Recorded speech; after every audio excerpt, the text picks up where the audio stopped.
Yeah, silence your phone, please. Thank you. These are odd. Okay. Can everyone hear me okay? Okay. All right. Yeah. Good evening, everyone. My name is Arlene Benavides, and I'm with the Metropolitan Education Commission. I'd like to welcome everyone to the forum, and we appreciate your time and appreciate your involvement in this process. I'd like to first just introduce and acknowledge our MEC staff, commissioners, and volunteers. If you could just stand, please. Thank you very much for being here. Just a really quick on the Metropolitan Education Commission is a joint commission on education that was created by Pima County and City of Tucson 28 years ago. We advocate for a quality and affordable education for all students from preschool to college. We recognize that all levels of the educational pipeline are very important, and we value all the pathways that are available to our students beyond high school.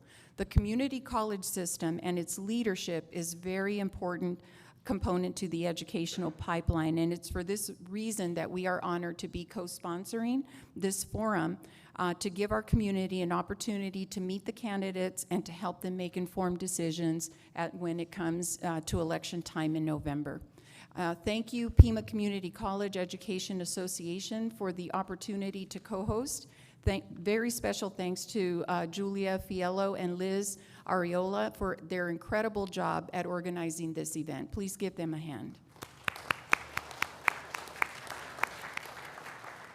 And at this time, I'd like to call up Matei, who will be talking about the Pima, welcoming you on behalf of Pima Community College Education Association.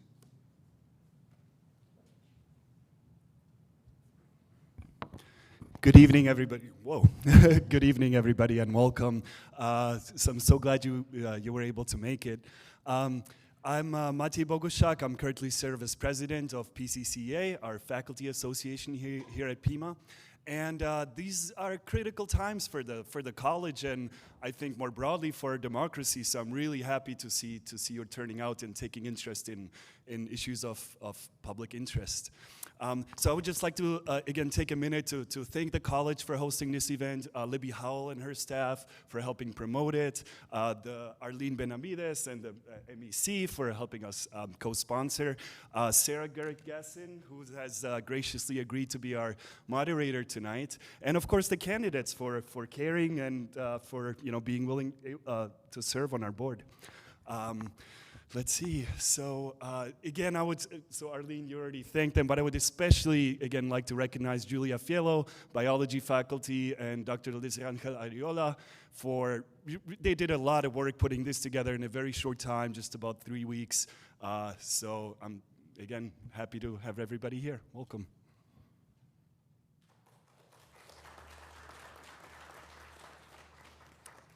Thank you so much for coming out tonight to hear from the candidates. We have 2 open seats in Pima Community College District, and we have 4 candidates who are putting themselves out there and asking for your vote and doing a public service. So thank you on behalf of voters for doing that. Wanted to just say we have 2 sections for the evening. We have 4 set questions that I will be asking. And then we have set aside time for audience questions. So if you have a question, we have cards available. What you should do is, they're right back there. What you should do is fill it out, jot down your question, and then volunteers will be collecting them. And for the second portion of the forum, we'll be asking those of the candidates. The way it's going to work is we have questions. Each candidate will have 2 minutes to answer the question. We have a really cool timing system which will beep, or the yellow light will flash, the little yellow light, at 20 seconds, and then if you reach the 2-minute mark, it'll kind of beep, and we're going to try to avoid beeping. So just be mindful of the time if you would. If there's a follow-up question, I will ask it, and then you'll have 30 seconds to answer that follow-up, and it won't be taken out of your initial 2 minutes. So, one thing I think everyone is wondering is, who are you and why are you running for the Pima Community College Board of Governors? So, Luis Gonzalez, could we start with you, please? The first one? Yes. First of all, welcome everybody. My name is Luis Gonzalez. I'm a member of the Pasco Yaqui. I've been living here in Tucson over 30-some years. And the reason that I'm running is because I have a vested interest. I'm a proud father of five daughters, but more important, I have 25 grandkids. And those are my invested interests that I have of their future, but also the future of all students as well too. That's one of the reasons I do want to run for this governing board. Plus, I have 30 years working with being active in reference to education. I'm an educator. I also have worked for the tribe scholarship department, but more important, working with the different colleges and universities, not only in the state of Arizona, but also across the country as well too. But my main reason is, again, the vested interest that I have in reference to all the children to have a viable and a great education that Pima provides, but also the K-12 system provides. Thank you. My name is Debbie Chess-Mabey. I've lived in Tucson for 8 years, moved here from Chicago with my family. I have over 25 years of experience of community and economic development and hold a master's degree in urban planning and policy with a focus in arts-based economic development. I was the previous executive director of the Arts Foundation for Tucson and Southern Arizona, and now a community impact fellow working with the Dunbar Pavilion, which was the historically segregated school in Tucson. I am really, my interest in running for the board lays in, my father taught community college in Dayton, Ohio, Sinclair Community College, and I used to sit in his classroom and really be impressed by the students that voluntarily came after work to take classes at night. And I thought, as a junior high school student, the commitment of those students to get it to further their education. And I know the importance of accessible education. Hello, my name is Sharon Marshall. Most people call me Vicky or Grandma. I've got 29 grandchildren and 34 great-grandchildren coming next February. So you can understand, you call your mom, or you call her by first name, you lose your identity in that matter. Here at Pima College, they called me Miss Marshall, which is nice. I knew who I was. I served 12 years here on the board. My family moved here. I'm sorry, I'm jumping around. My family moved to Arizona in 1954. I'm still wanting to serve. I think I have something more to bring back to the college and would like to be contributing to this to help both our students and all the stakeholders, the instructors, and the staff as well. We all have something to give, and I want to be there with that. Thank you. Hello, my name is Maria Garcia. I am a native of Arizona. I was married to the late Senator Jorge Luis Garcia, who is a minority leader. We have 3 children and 5 grandchildren. I received an Associates of Arts degree from Pima Community College in 1984. I also took classes in engineering and electronics. Later on in my career, I attended the U of A in the college, the U of A Eller College of Management. I was employed by Hughes in 1974. I have 38 years with them. I started off as an assembler, went to a technician, worked in research and development, worked in engineering, management, security. What I bring with me is strength in industry and understanding of what students need to be able to succeed and make a better living. I am very interested in Pima because I have some major concerns about the financial situation and the decline in enrollment at Pima. So that's it. Thank you. Great, thank you so much. So now we'll go into our 4 questions. Each candidate will lead off, will be first on a different question. So let's start with Mr. Gonzalez.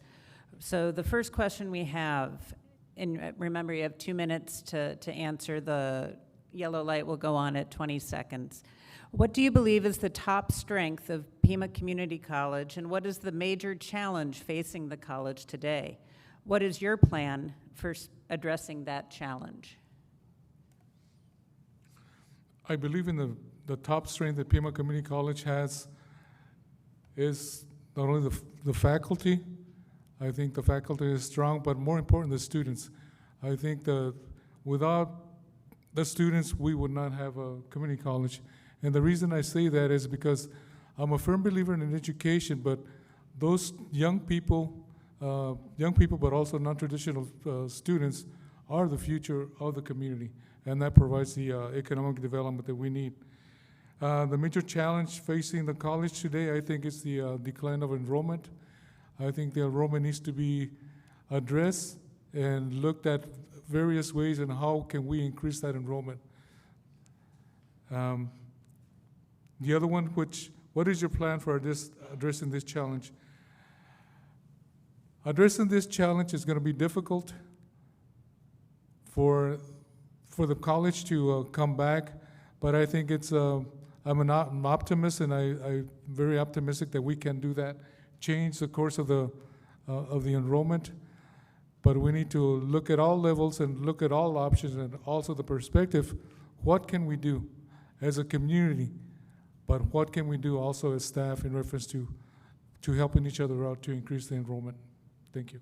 Thank you. Debbie Chess, maybe. I think the top strength of Pima Community College is its students and the diversity of its students. I also think it's the strength of the college, its proximity in this region of being a border community. I also think that we are positioned as a community to really take advantage of some of the economic development opportunities that are being put forward in our community and training our students, not just in training our students to be nimble and agile in entering and leaving into sectors. I think we have returning veterans and folks that can take advantage of the programs at Pima Community College, and the strength of the instructors and the programs are what's going to shift the challenge, which is enrollment. I think that is the largest problem with facing the college today, is the declining enrollment, and so creating programs that are relevant and programs that will result in success for students, however they define them, will kind of turn that tide for us. Thank you. Sharon Vicky Marshall.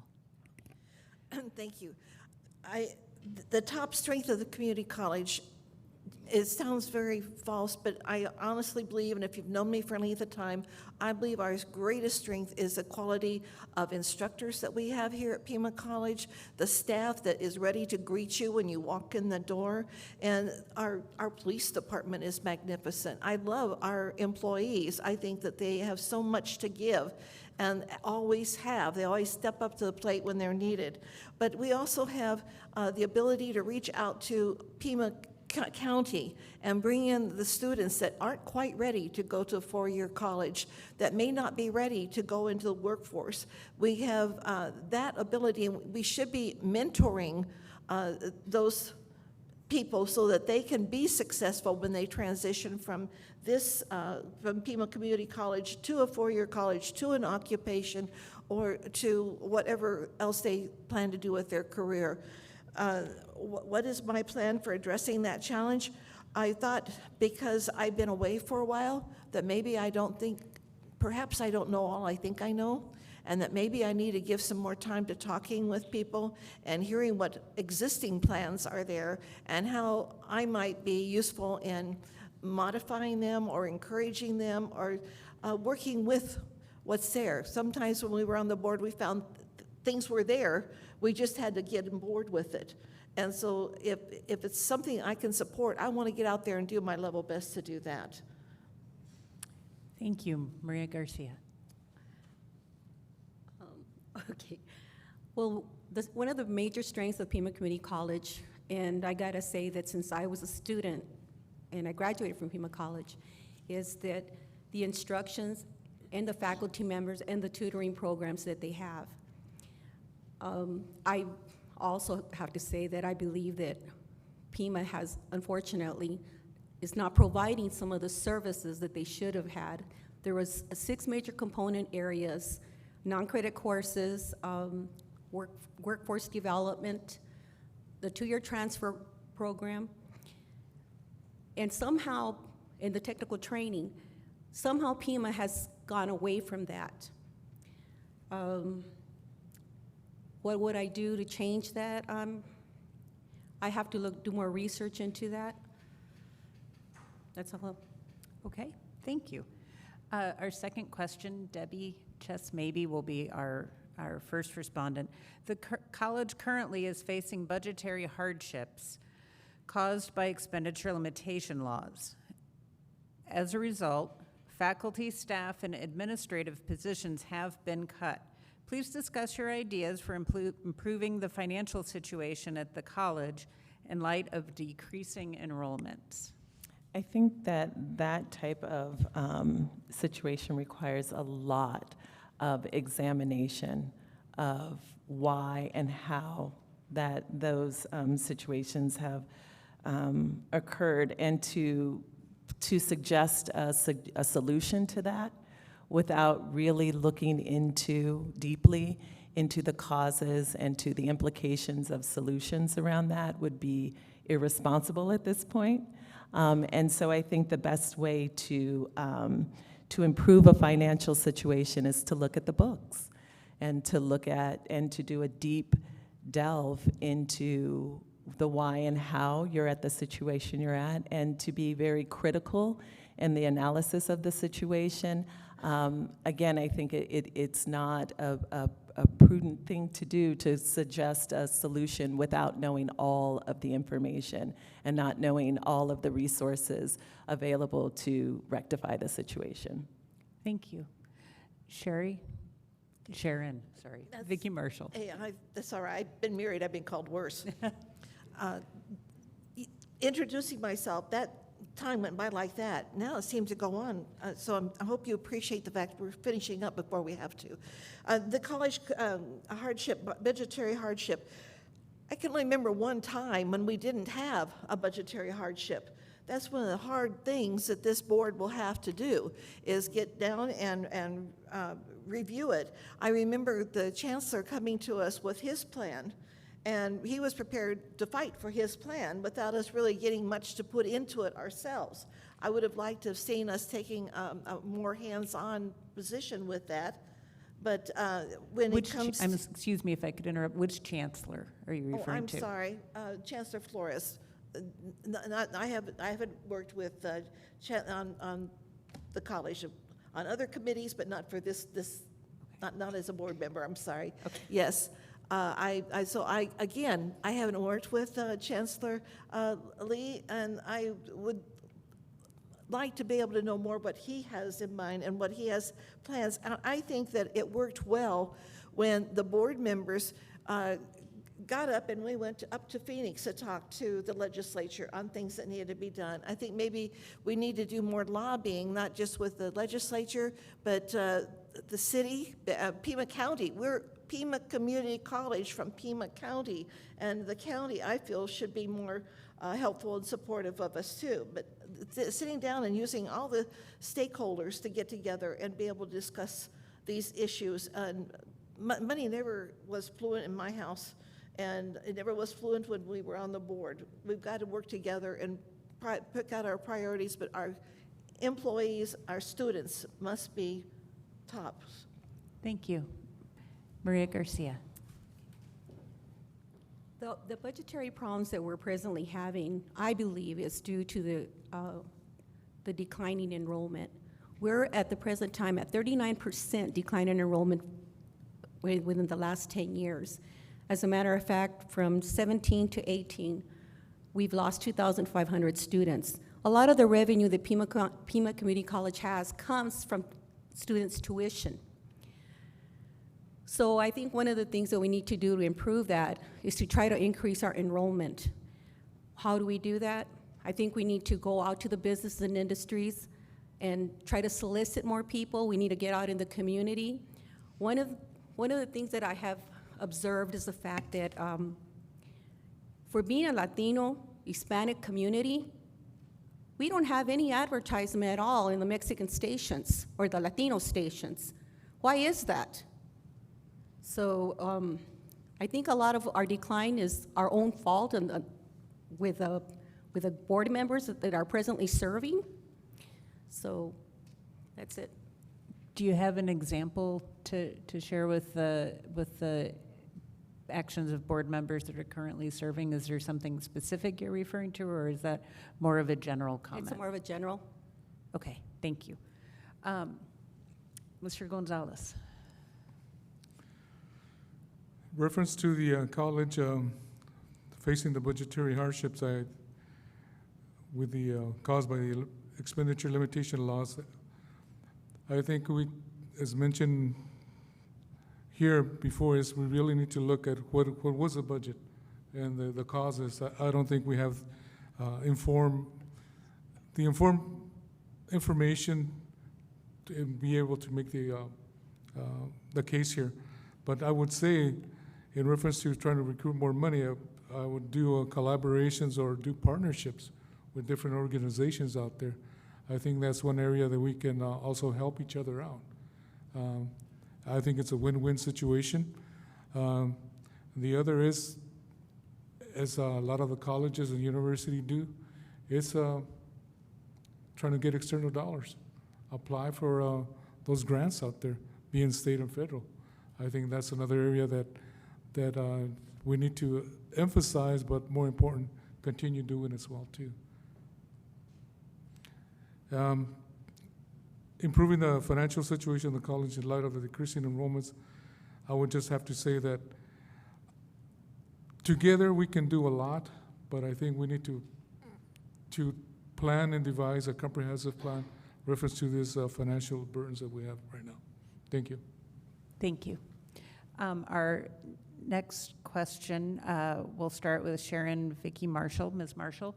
Our question is, there is a perception that the college promotes initiatives that end up lacking in stakeholder input, implementation of details, and ultimate results. What would you do to improve project planning, increase accountability at all levels? Thank you. I think there's probably a great deal that this could be very real. I'm sorry, I'll unlock my tongue here any minute. This perception must have some basis in fact. And I think it's really important that we do have open house for people to come in and discuss these situations that are coming. The two chancellors I worked with, Chancellor Jensen and Chancellor Flores, did have open houses, and when we have forums around town for people to come to and discuss these issues. And I'm assuming that Chancellor Lambert also has these things.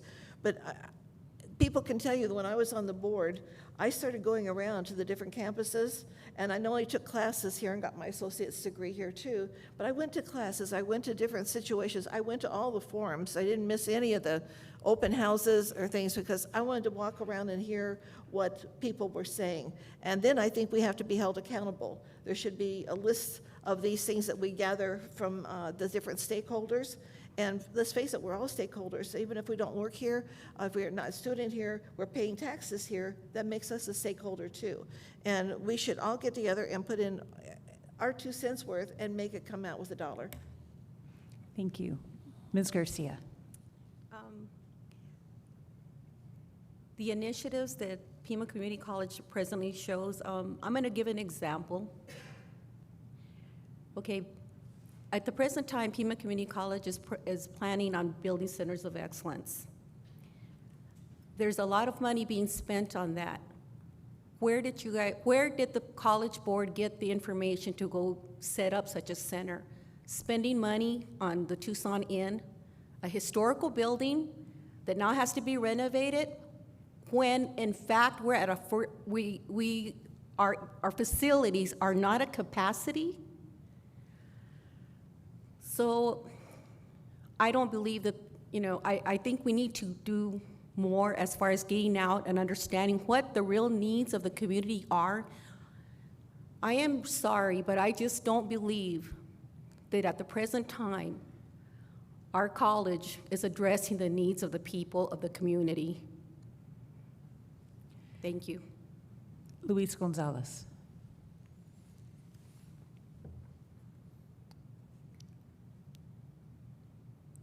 Coming back to what the perception that the college promotes initiatives and linking up with the stakeholder input, I'm a firm believer that as a Pima Community College belongs to everybody, and the stakeholders are the community, and those are young people that we have out there and the parents.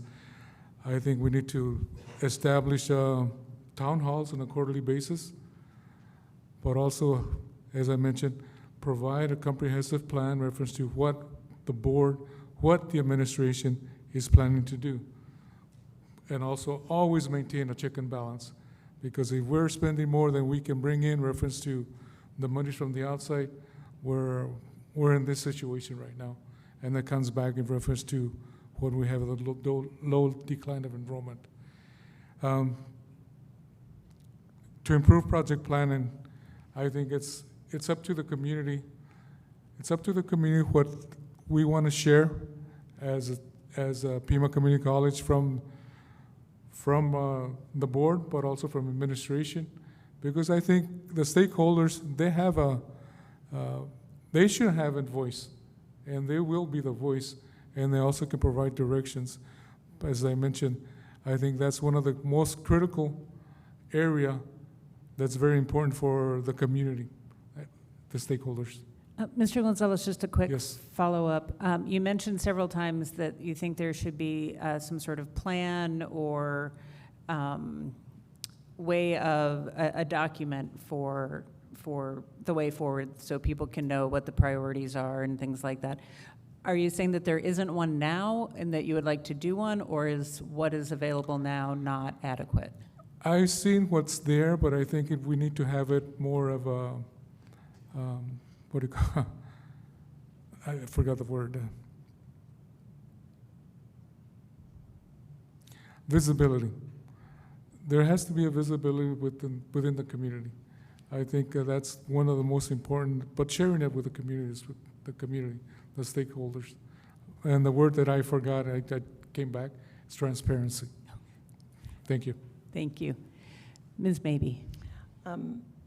A few years ago, I participated in a planning process that was facilitated by Pima Community College, and it was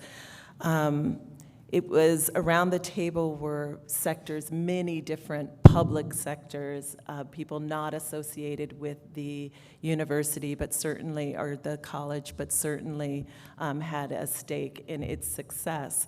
And what impressed me about the folks around that table were they were from the economic sector, they were from the arts sector, they were from education sectors, K through 12. And so it was a very integrated process. And out of that process, there were things put up on the board of ways to move forward, ways to address our deficit, ways to address our facilities issues, all of those things. And so I think that the processes are there. It's a communication, it's a transparency issue about letting folks know that those processes exist, and also expanding the way those if it was in one sector of town, it needs to be in another part of town. But I do believe that they took place in several different areas of town to get input across the reach of Pima Community College.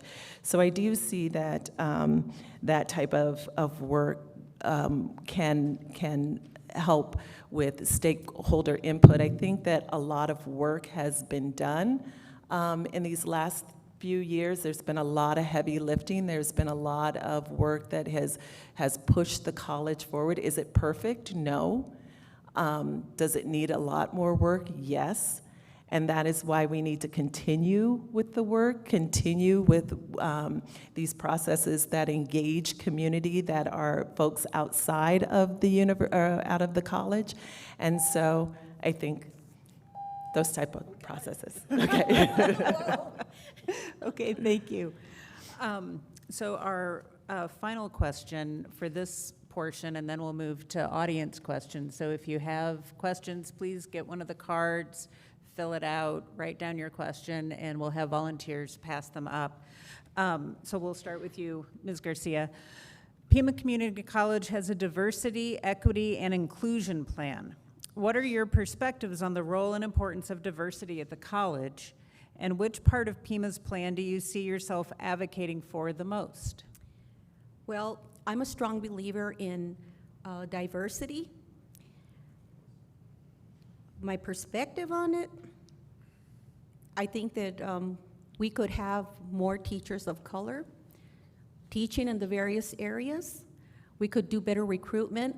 And not only that, but also our students need to, we need to reach out more to the community so that we can, have a more diverse student population. What part do I see myself advocating for? A lot of it, I would believe, is the students. I would make an effort to go out to the different schools. And one of my plans is that we need to start in the 7th and 8th grade to recruit some of these students and bring them in so that they can see what Pima Community College has to offer. So that's my plan. Thank you. Mr. Gonzalez.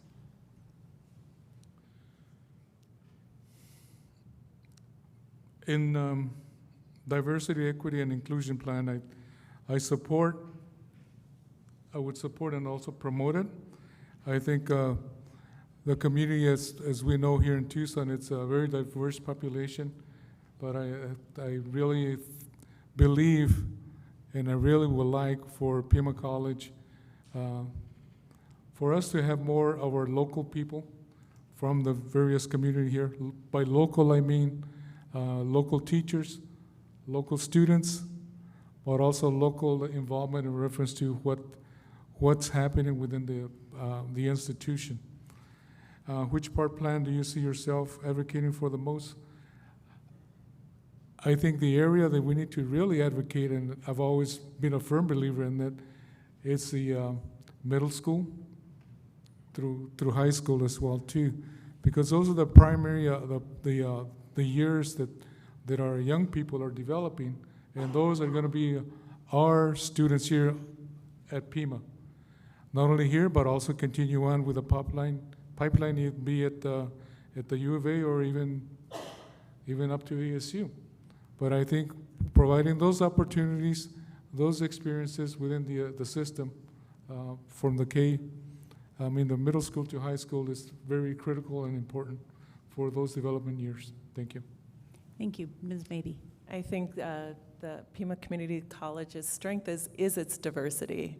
I don't know how many languages are spoken on the various campuses of Pima Community College, but I do know that we have a shifting demographic in Pima County. That's not just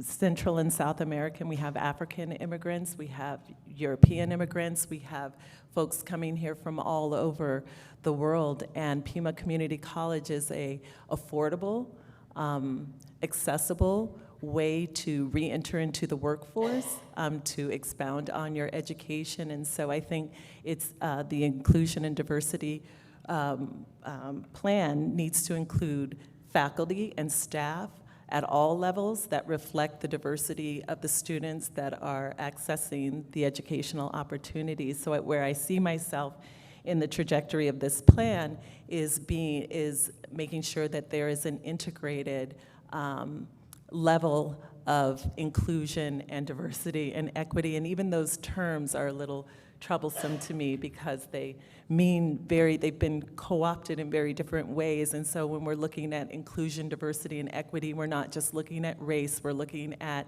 sexual orientation, we're looking at gender, we're looking at a variety of those things. And so my challenge to the college would be that these things are not just words on a page, but actualized in how we recruit staff and faculty and students. Thank you, Ms. Marshall.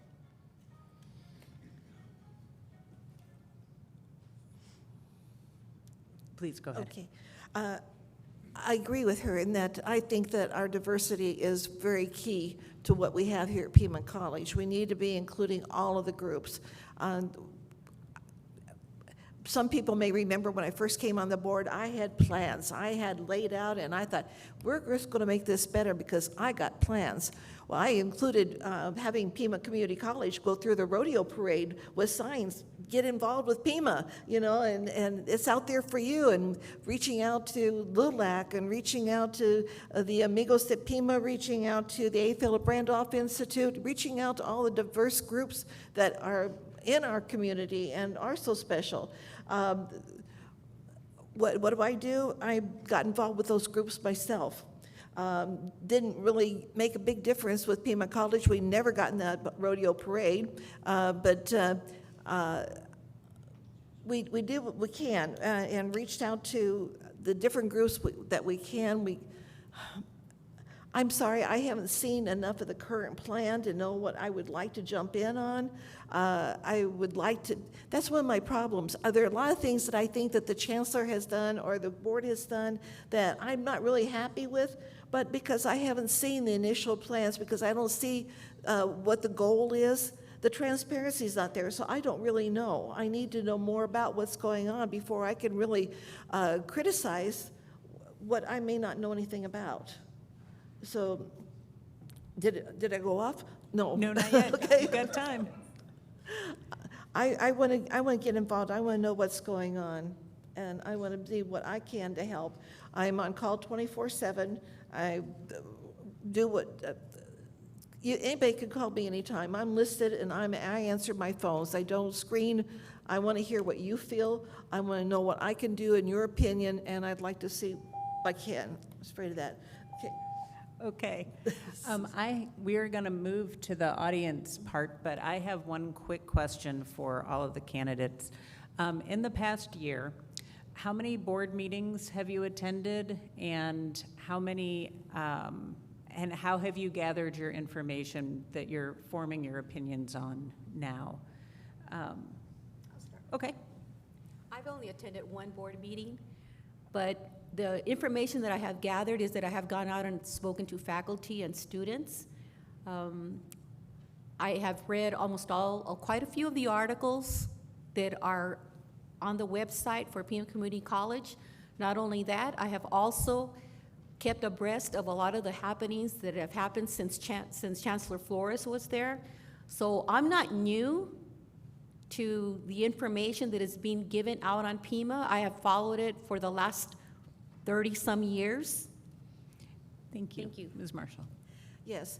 I, of course, attended for 12 years, but the last year Right. you're asking about now, I have only attended one in the last 12 years. I had a couple of health issues that kept me confined to the bed, but not away from the website where I could see what's going on. And I have a lot of friends that either sat on the board or still work at the different campuses that were happy to tell me what they thought was wrong. I wasn't in a position to make anything right. When I broke my leg in 4 places, it's hard to do anything with your leg in the air. Yes, it is. I've not attended a board meeting this year. I have toured the campuses, spoken to students, spoken to faculty, spoken to staff. One thing about Pima Community College, it is so integrated into the workings of this community. It's hard to find someone that doesn't have an experience with Pima Community College and whose operations are not affected by Pima Community College. So I've had several conversations with business leaders, organizational leaders, and students in the community. And again, read the website, read every article that I can about Pima. Thank you. Mr. Gonzalez. In the last year, I've attended one, which was the last one here. But also in the past, I've attended several that were at the West Campus. I'm very familiar with Pima with reference to my role that I had with Pascua Yaqui as a scholarship coordinator. And I was very, in fact, I used, the financial aid program used to be here as well too, in this area. But I have visited the campuses from the East Campus and the West Campus in Desert Vista. I've known the several people already retired since I started working with in '92. Thank you. Thank you. So looks like we have a lot of questions from the audience. I'd like to introduce Halima Shiwoko. You're here as a Pima Community College student. Would you mind just saying a few words about what brought you here today and your involvement at the campus? Sure. My name is Halima Shiwoko. I'm a student senator at Pima Community College, and I represent West Campus.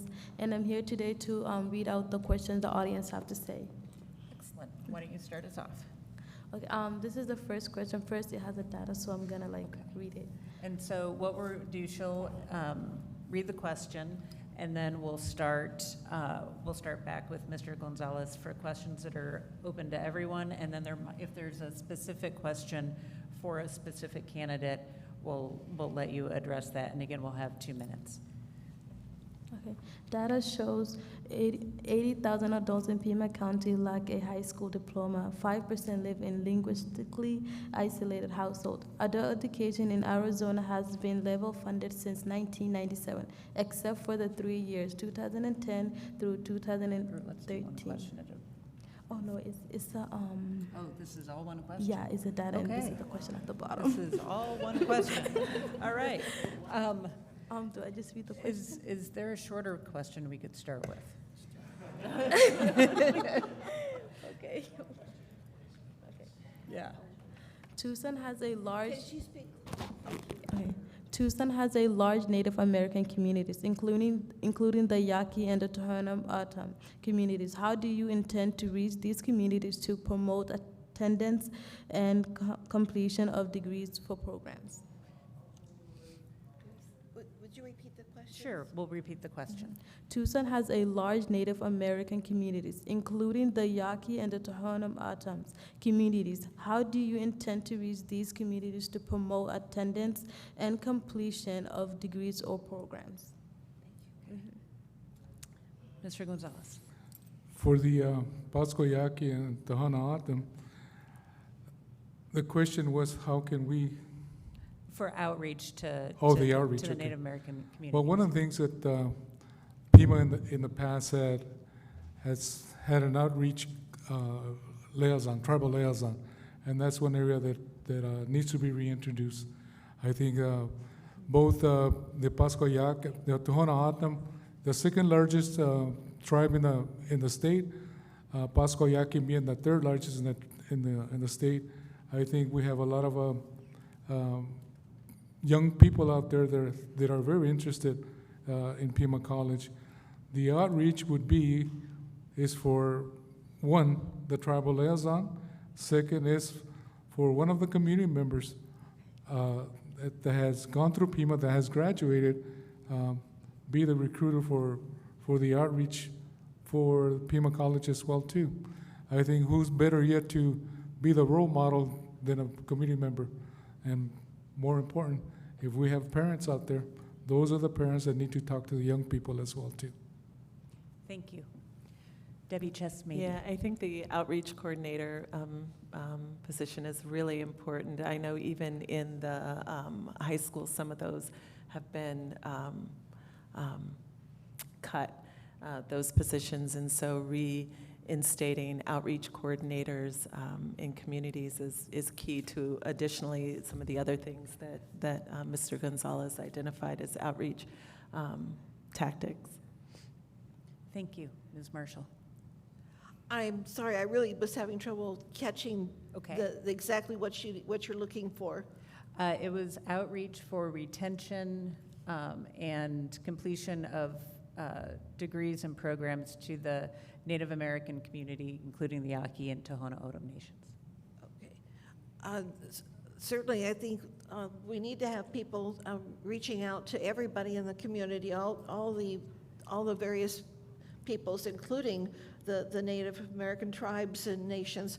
In previous times I've gone out there and spoken to them, I had heard that Maria Hori beat me out there, and so I didn't want to have any dissension there, so I left it this time. But definitely, most definitely, we should be out there reaching out to our Native American people. They were here before I was. Thank you. Ms. Garcia. Definitely, I would agree that the liaison is an important part of reaching out to the community. And I have spoken out to the Tohono O'odham Nation in cells, and one of the issues that they have is that they haven't seen representation from Pima in a long time. They have even told me that they would like courses in hospitality. So when I heard that, and then I look at the declining enrollment of Pima, I ask myself, why haven't we done more for them? They want that. They asked for that. So yes, it's important that we get that liaison in place, and more importantly, that we maybe set somebody up out there to recruit, to do the enrollments. And because one of the issues that they have is the Wi-Fi or the internet. The broadband doesn't work that well out there. That's it. Thank you. Thank you. Our next question is a revised version of the very eloquent question about about adult education and the incredible decrease in funding over recent years. So please, Halima. Adult education is an external part of addressing the skills gap in Pima County.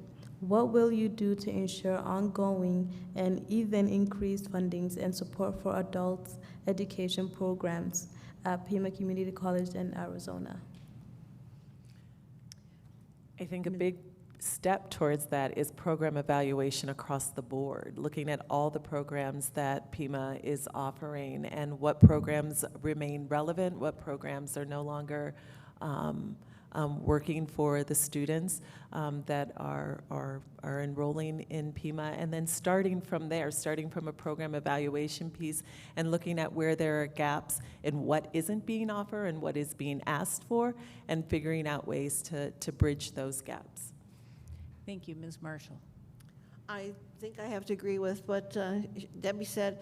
We have had a good partnership with Pima County Community Services Department, working with the many programs that they have going on to help people improve their livelihood. We have programs going on with the prison system that would help people coming back into the community and discerning what is a waste of time for them because they need certification they can't have because they've been prisoners, and what they can to make their and their families' lives better.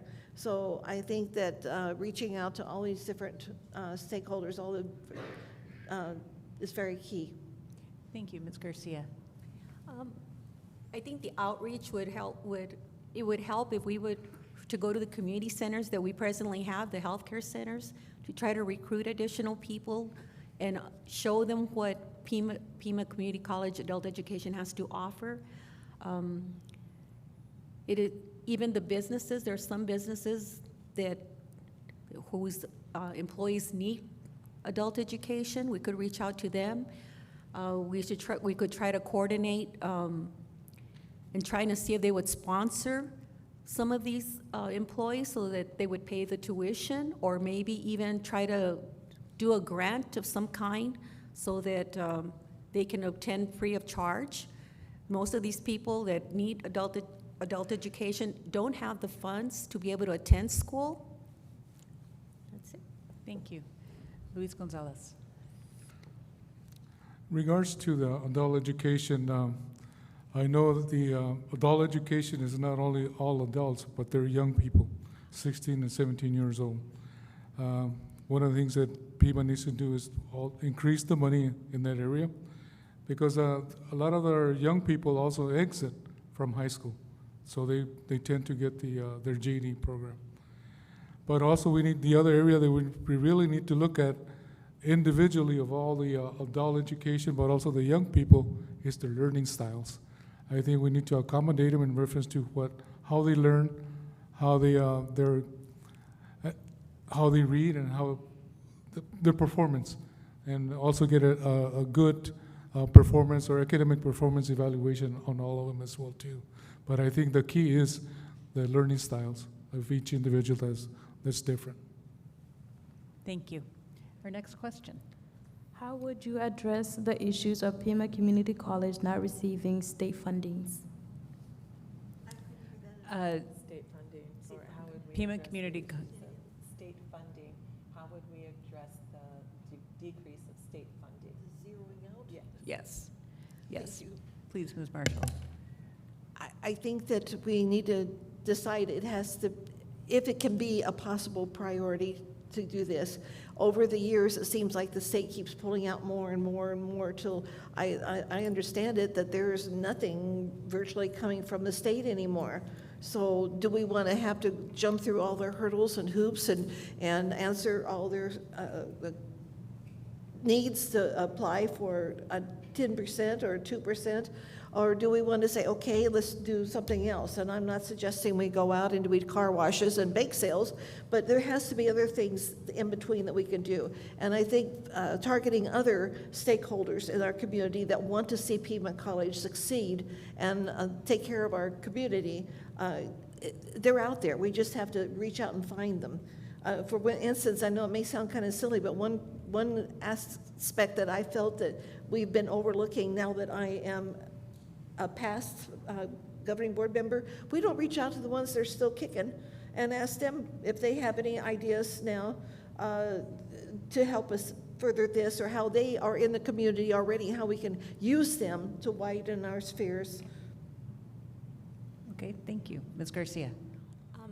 Well, we can go back and look at the Red for Ed movement and how they have tried to get out there and get more funding. So I believe that we need to solicit the help from our legislators, our state legislatures. Maybe Pima needs to do something similar to Red for Ed, because the funding is just not there. They're not going to give it to us, and we've been fighting for funding for a long time. So the more drastic thing, of course, is to make our voices heard in the legislature, or attend the meetings out there, discuss what the issues are at Pima and how it can benefit the economy, because Pima, it is extremely important for people to have an education so they can make their lives better. And a quick follow-up on that. When you refer to the Red for Ed movement, you're talking about the K-12 Yes. teachers Yes, I am. and educators. Are you speaking about the momentum, the political? The momentum. The movement, or because there was also the teachers' strike, and I wanted to just find out. It's different. No, I would not recommend striking, because you would hurt the students. Okay? Thank you. Just wanted to clarify. Mr. Gonzalez. In reference to increasing the state funding, I think if it's 0 to 0 right now, I think we should not give up. I think we need to lobby, and lobbying needs to be ongoing, but not only from the lobbyists, but also from the people. I think that's one area that we as a community, at Pima being a community, the lobbyists and the lobbyist approach can be as simple as writing letters, making calls, but also visiting your representatives that are locally here, not only with our surrounding district that we have, but also especially with District 3. I think that's one area that all of us as stakeholders from the community need to do. Be very active in approaching the legislature, because if we're comfortable with 0, I'm not. I think the community is not either, but we need to do that. Okay, thank you. Ms. I Mabey. agree that advocacy is an important component of maintaining that or getting state funding, but also in conjunction with making sure that we have programs that are relevant and healthy in Pima Community College so that we can increase enrollment. And the effect of state funding doesn't impact us so much when it's not there. And again, I'm not saying that we do not advocate for state funding. It absolutely has to be there, but we also have to look at ways of diversifying our income so that when things like decreased funding from sources that we don't necessarily have control over impact us, the impact is a little less dire. Thank you. Next question. What are your plans for increasing dual enrollments with TUSD, SUSD, and other districts? So dual enrollment with TUSD, Sunnyside Unified, and other districts. And can I have? Yeah. Thank you. Ms. Gersh, no.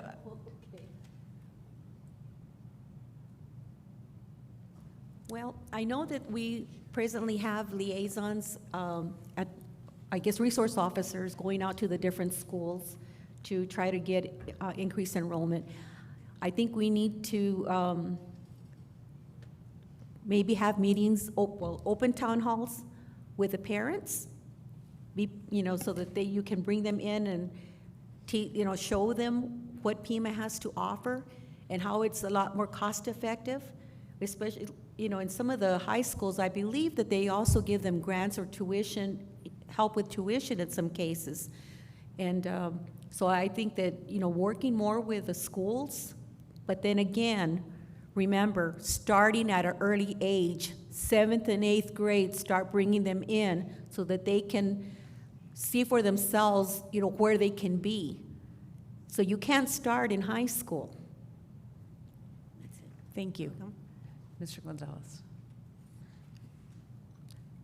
Reference to the dual enrollments, I think we need to show the community, the stakeholders, but especially Pima, those young people, in reference to getting those, not only the college benefits, but also highlight them. I think one of the things that we fail to do, especially with the high school, is what has been the achievements and what has been the continual progress of our high school students, especially having the opportunity in enrolling and having a dual enrollment in high school and also through Pima. I think it's very critical, but more important, it highlights what has been done and what can be done and how can we modify it more. Thank you. Ms. Mabey. Yeah, the dual enrollment programs are phenomenal. I think that whatever we can do to keep those programs intact need to be a priority. I have 2 children in high school now, a son that graduated from Tucson High, and the ability to have a jump start in college credits so that it lessens that time that you spend in college and lessens that tuition burden. Yeah, I'm all for it. So whatever we can do to give students a head start on college. Thank you. And I agree. I think that dual enrollment was a fantastic idea, and I think it's, from what I know of it, has been implemented and has been serving our community pretty well. We know that LULAC does a big shindig for, used to be 2 days, now I think it's down to 1 day, to try and reach out to young people, to get them to come in and understand that Pima Community College isn't just a building here, it's for them, and they can utilize it in many ways.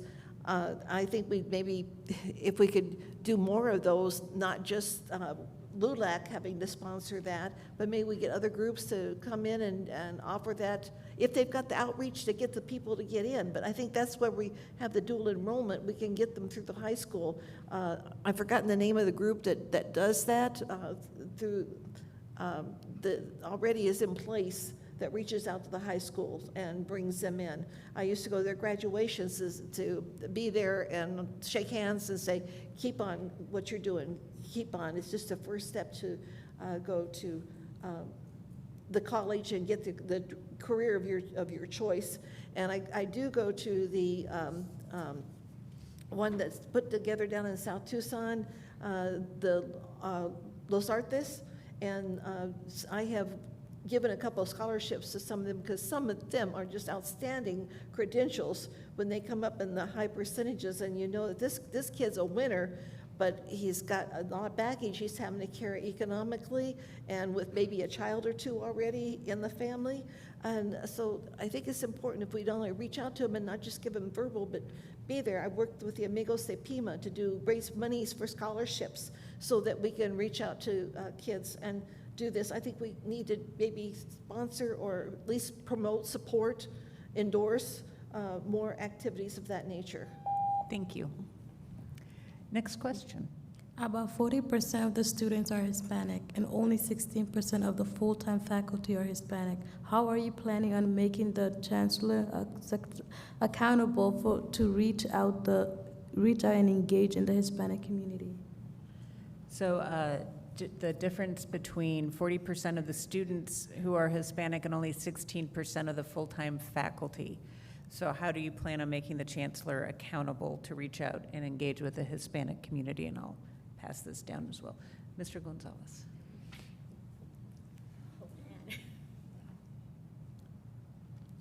If the population is 40% and 15% are faculty, one of the things that we need to, we can do, and it's not a new idea, but we need to grow our own, really develop our cohorts in reference to our Hispanic or Mexican community. I think that's very important, because I think with any community here, I think it's not only with the Mexican community, but also across the board with the stakeholders, we really need to establish and invest in cohorts. I think it's one area that needs to be done, not only in reference to the faculty in reference to being teachers, but also the other areas from nursing to the other firefighters and policemen as well too, because they all play a critical role of what is the community and has to be reflective of the community as well too. As I mentioned before, recruit local, and that's what I meant, recruit our community, the people, our stakeholders. Thank you. Thank you. Ms. Mabee. I think, again, it kind of goes back to that equity, diversity, inclusion plan, that what do those words really mean, and how serious are we about those words, and how we implement those plans. When things like this become a priority, when they become part of the vision and mission of an organization, then things change. And until it becomes a priority for Pima Community College to recruit students or faculty that reflect the student body, it'll stay the same. And I think that the role of the board is to continue to put pressure, to continue to create policies that prioritize recruitment and retention of staff, faculty, and students. Make sure that there are benchmarks, measurements, make sure that there is an evaluation process in place to assure that that is a long-term sustainable thing, not just tokenism. And so as a board member, that is something that I would look really closely in making sure that it's not reflective of just the Hispanic community, which is very important, but everybody that that Pima Community College serves, even its African American students, its African students, all across the board. Thank you. Ms. Marshall. And again, I have to agree, the only way we're going to be able to get the chancellor to do anything is to put this on the evaluation list when we turn in our annual evaluation of the chancellor. We've got to have some ratings for this, and we can't just leave it all on the chancellor. We have to get behind the effort and reach out as well. I see that there are 16% are full-time faculty are Hispanic, but 40% of the students are Hispanic. What about the part-time faculty? How do they fit into that? Do they help bring those numbers up? So I have questions before I come on here, and I just think the only thing you can do, and you're telling the chancellor, you've got to let him know this is a priority and that you want to see what he's doing with it and include that in your annual evaluation. Thank you. Ms. Garcia. Well, I think we need to hold the chancellor accountable. And our student population and our faculty have to represent the students in a very good percentage, and the board members should have set a goal for the chancellor to have done that. When the chancellor doesn't meet the standards, then I think it's time to look for somebody else. Okay, thank you. Next question. How will you work with other board members to convince them of your ideas and bring them along to impact them? So how will you work with other board members to bring them along with your ideas? How do you bring other board members along? Yes. Bring them along with your ideas. How do you work with the other board members? So, Ms. Maybe, and I'm sorry, I'm calling you Ms. Maybe. Should it Chess Maybe? Yeah. Yeah. I think working with others, like we learned that in kindergarten, right? You work with, and I don't necessarily think that you have to convince everybody of your ideas. You have to come to a consensus about what's best for the organization, for the college, for the students. And I think that by creating a culture of trust and transparency among who you're working with, and remembering the vision and the mission. I go back to the mission of the college and make sure that everybody that is sitting around the table is rowing in the same direction with the same intent, that personal and ego and all those other agendas are squashed, and the agenda is the agenda of the mission of the college.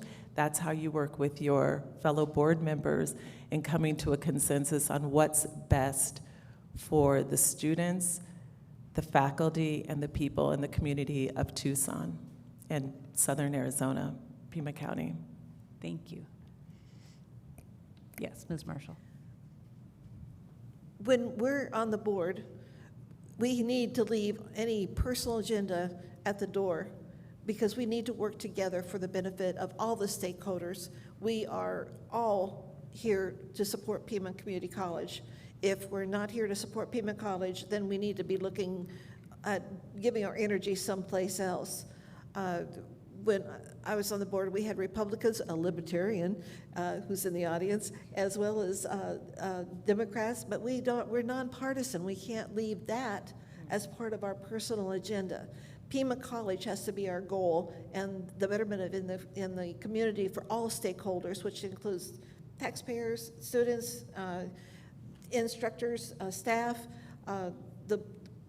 everybody, and the businesses that come here. They want to have people who are already able to take the jobs that they want to offer us. And if we don't step up and work with them to make sure that we can provide what the community needs, then we're letting down not only our community but our students. Nobody wants to spend a whole lot of time just killing time here and without a goal in sight and support for that. So we need more mentoring to make sure that they get that, not fighting amongst ourselves. Thank you. Ms. Garcia. Well, you know, I was here last week when we had, well, I think 2 weeks ago, we had the board meeting.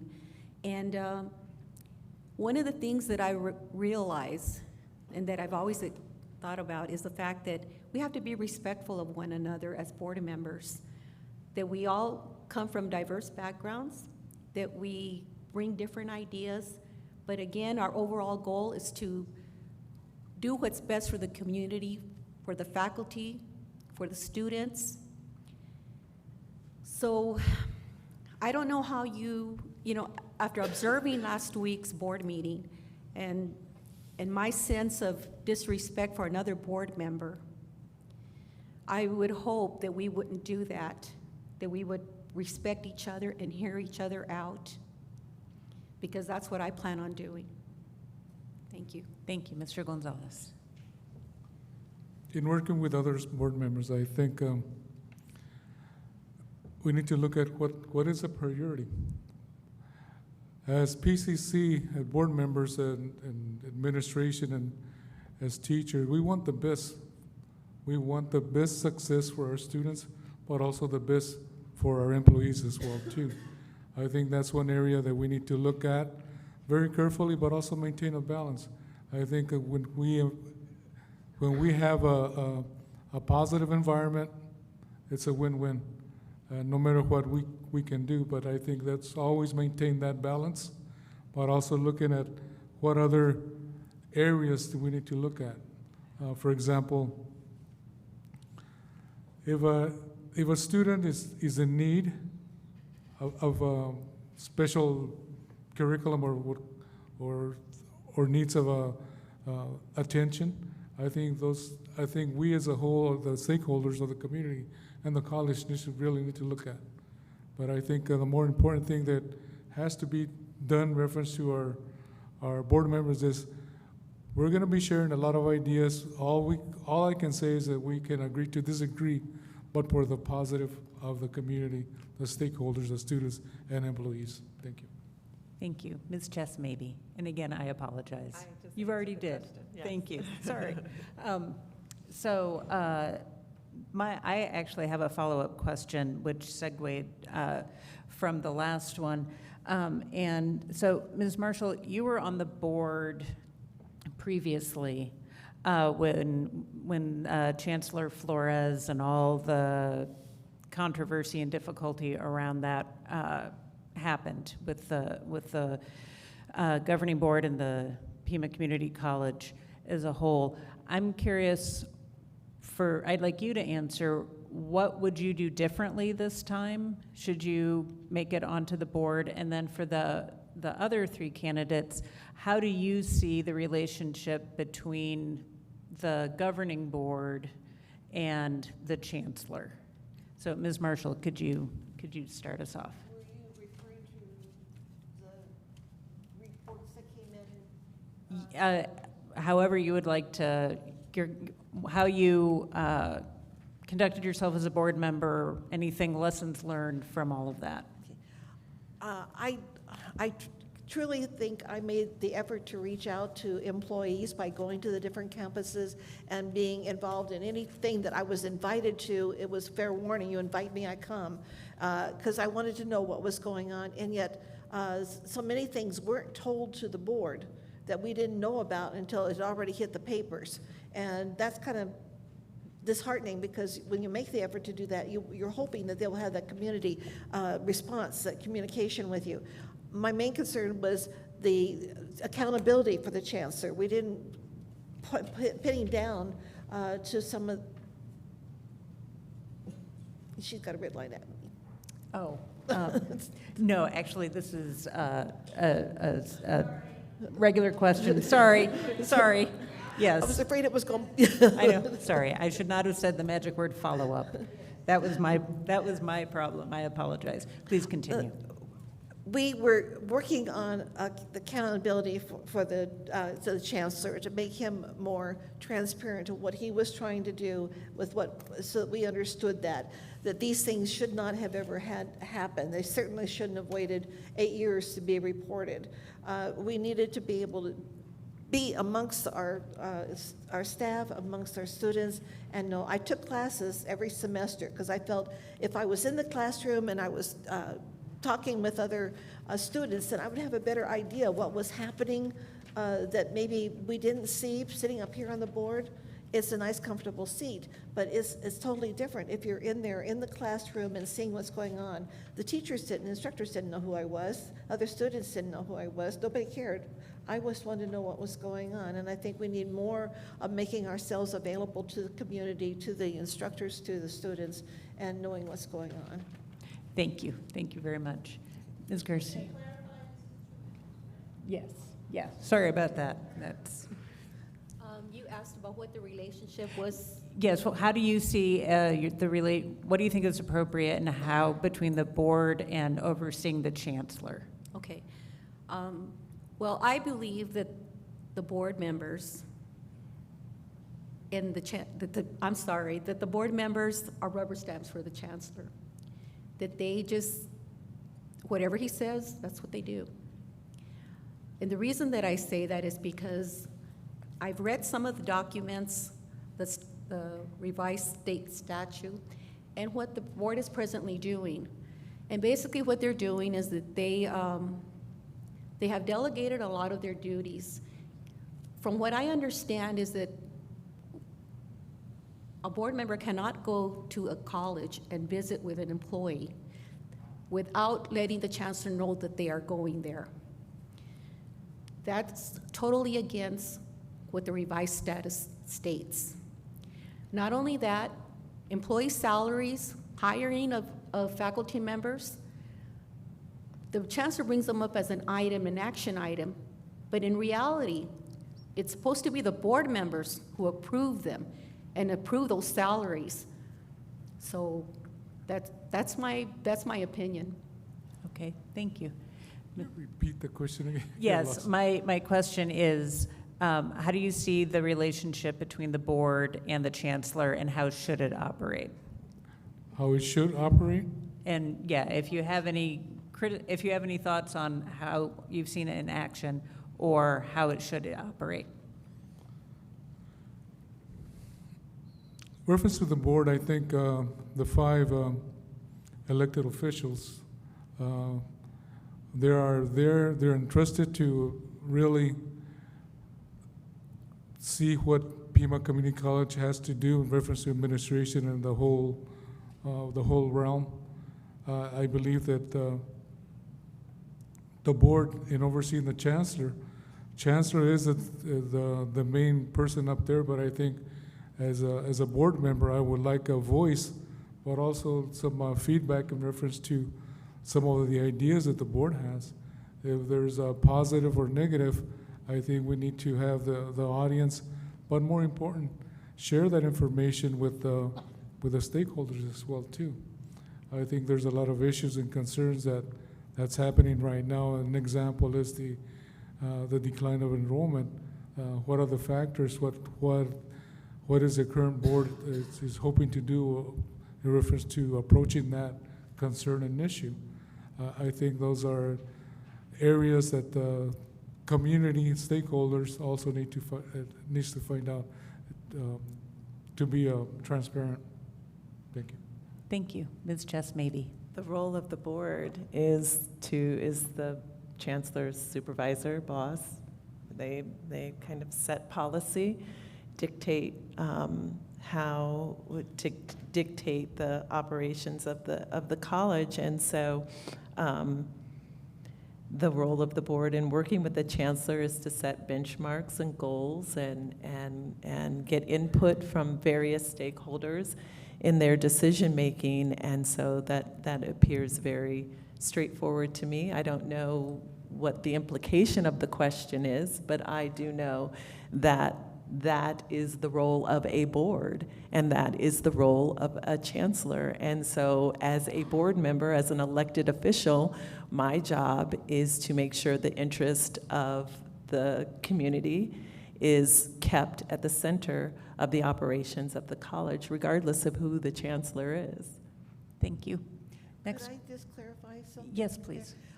I told you I was taking classes, so I was on the Right. campuses. And yes, I did inform the chancellor that I was taking classes, but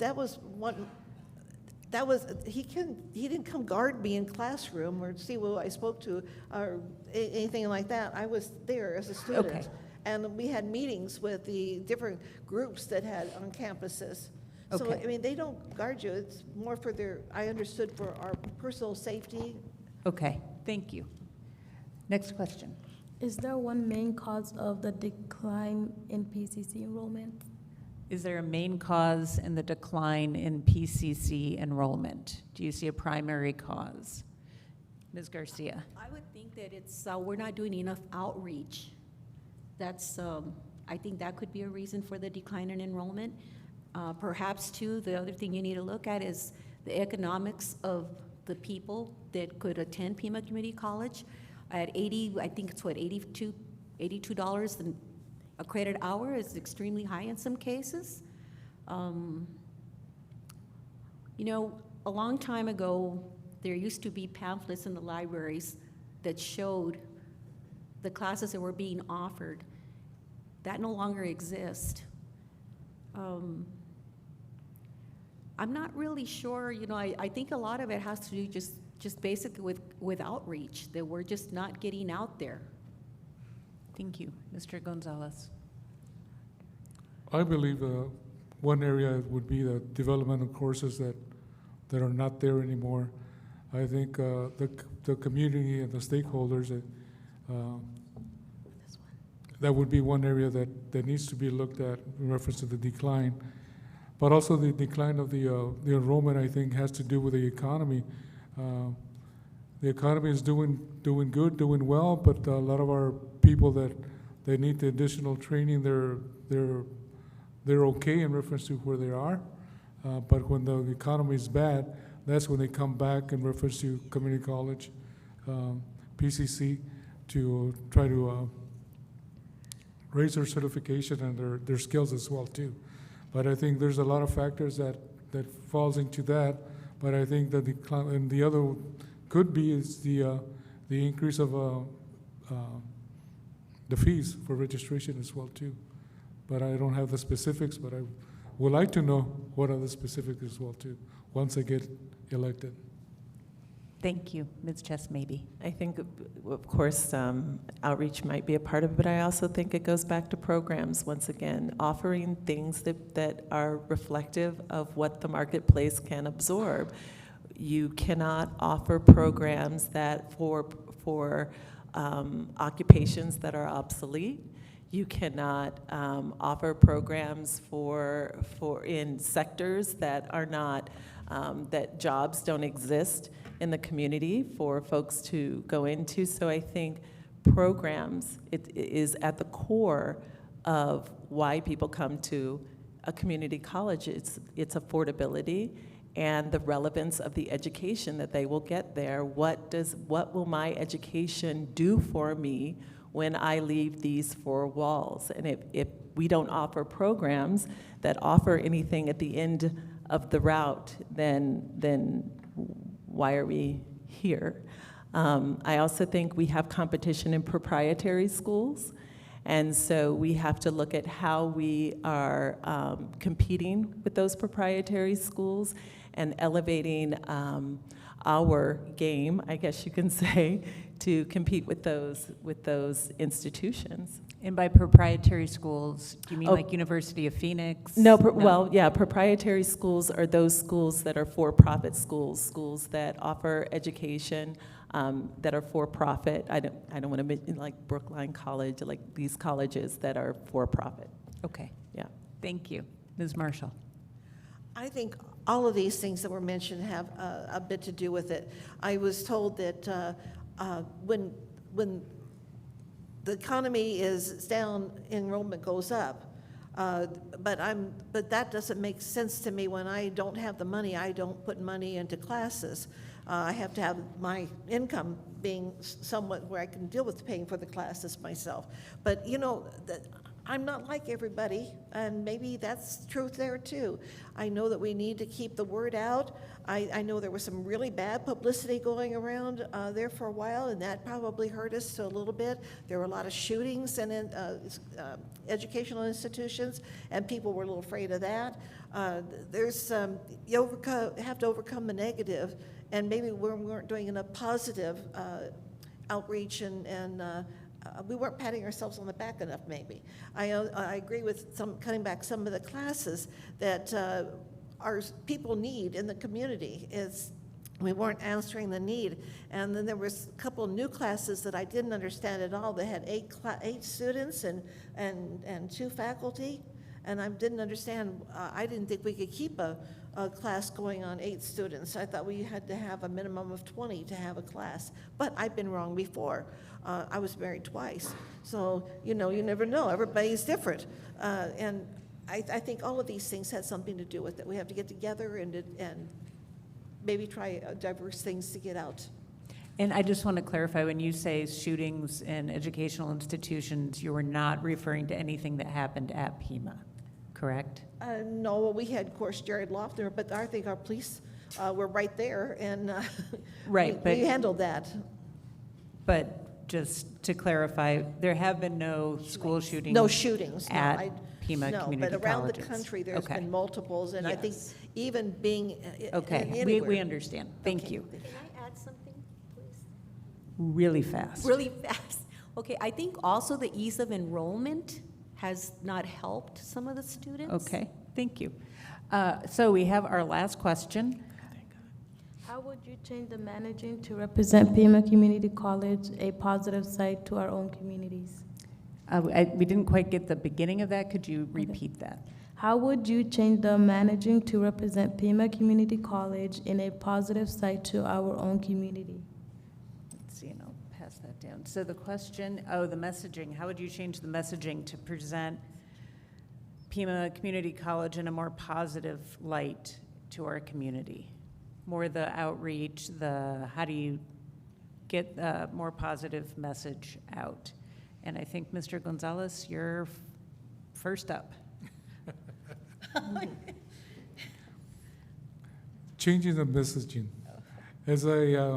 One of the things that we can do and should do is, as I mentioned previously, is really highlight how strong and vibrant Pima College is, but also the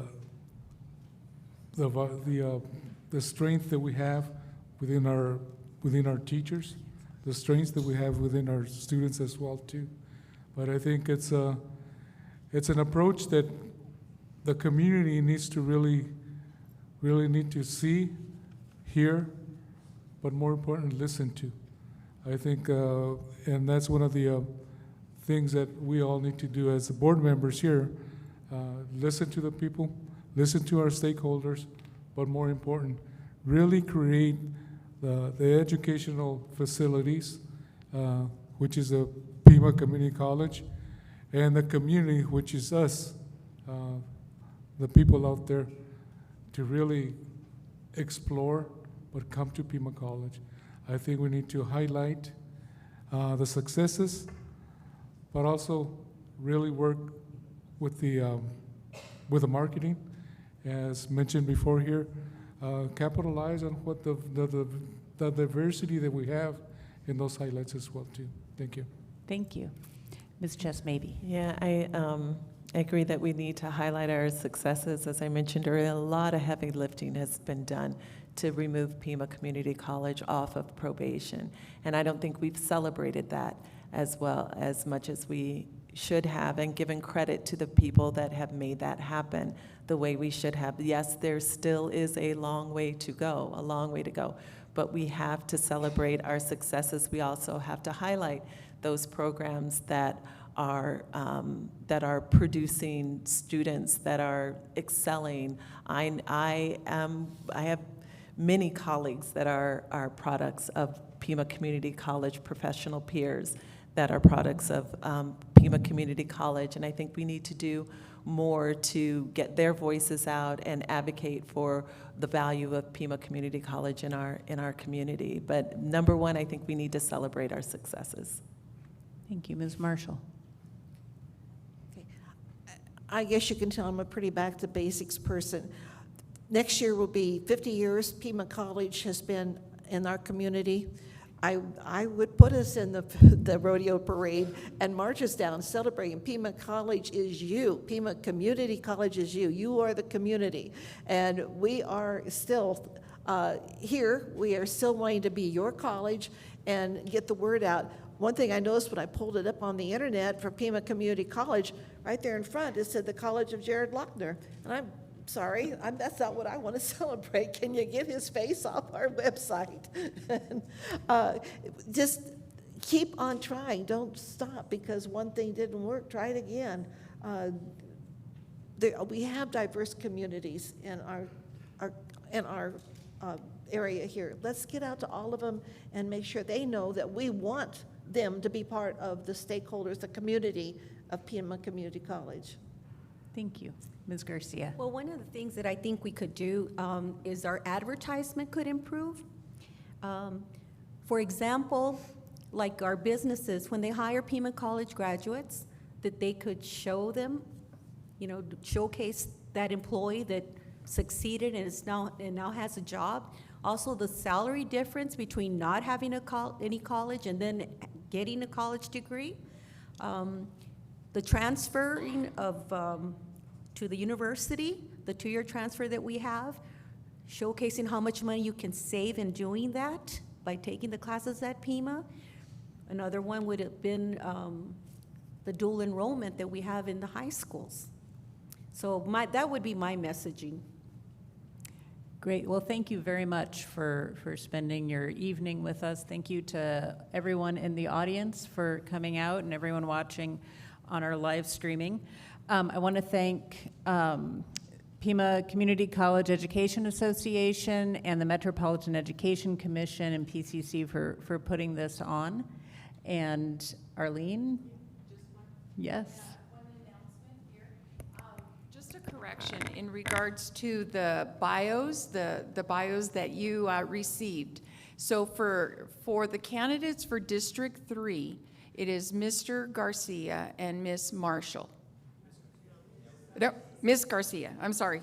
See, and then for District 3, we have Garcia, Marshall, and then for District 5, it's Gonzalez and Chess Maybe.